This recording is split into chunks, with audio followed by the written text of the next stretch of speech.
दोन चेहरे. ईशान एक प्रसिद्ध ट्रॅव्हल इन्फ्लुएन्सर. आजोबा एक साधे, जुन्या विचारांचे पण अनुभवी गृहस्थ. ईशान एका आलिशान हॉटेलच्या बाल्कनीत उभा राहून सेल्फी काढत होता. चेहऱ्यावर एक मोठं हसू आणि कॅप्शन लिहिलं, लिव्हिंग माय बेस्ट लाईफ. अवघ्या 10 मिनिटांत त्याला हजारो लाईक्स आले. पण फोन बाजूला ठेवताच त्याचं हसू गायब झालं. तो प्रचंड तणावात होता, एकाकी होता. त्याच्या आयुष्यात सगळं होतं, पैसा, प्रसिद्धी, फॅन्स, पण संवाद साधायला कोणीच नव्हतं. तो एका अशा चक्रात अडकला होता जिथे त्याला सतत आनंदी असल्याचं नाटक करावं लागायचं. एकदा ईशान आपल्या गावात गेला. तिथे त्याच्या आजोबा जुन्या वाड्यात राहायचे. ईशान तिथेही कॅमेरा घेऊन गेला होता. आजोबा एक जुना आरसा पुसत बसले होते.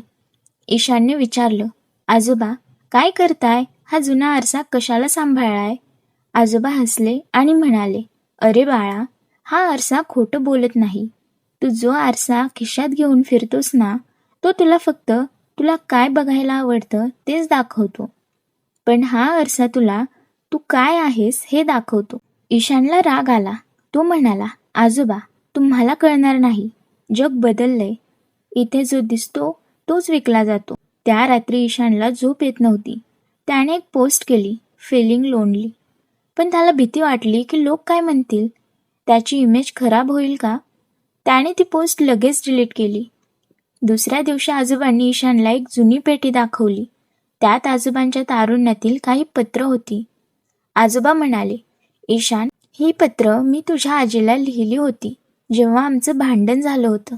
यात मी माझ्या चुका मान्य केल्या होत्या, माझं दुःख लिहिलं होतं आणि एकमेकांसमोर कधीच परफेक्ट होण्याचा प्रयत्न केला नाही. म्हणूनच आम्ही 60 वर्ष एकत्र राहू शकलो.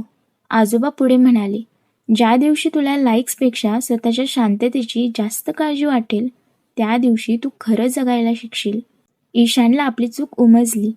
त्याने आपला कॅमेरा बॅगेत ठेवला. त्या दिवशी त्याने एकही फोटो काढला नाही. त्याऐवजी तो आजोबांसोबत अंगणात बसून मनसोक्त गप्पा मारल्या. त्याने पहिल्यांदा मान्य केलं की तो आतून किती थकला आहे. त्याने रात्री एक व्हिडिओ शूट केला, पण फिल्टर न लावता. त्याने आपल्या फॉलोअर्सला सांगितलं, माझं आयुष्य सोशल मीडियावर दिसतं तितकं परफेक्ट नाही आहे. मलाही दुःख होतं, मीही चुकतो आणि आज मी पहिल्यांदा स्वतःच्या चेहऱ्यावर हा आनंदी असण्याचा मास्क काढतोय. तो व्हिडिओ ईशानचा आजवरचा सर्वात जास्त गाजलेला व्हिडिओ ठरला. कारण लोकांना परफेक्शनपेक्षा सत्य जास्त भावलं होतं. तात्पर्य, जगाला दाखवण्यासाठी जगण्यापेक्षा स्वतःसाठी जगण्यात खरा आनंद आहे.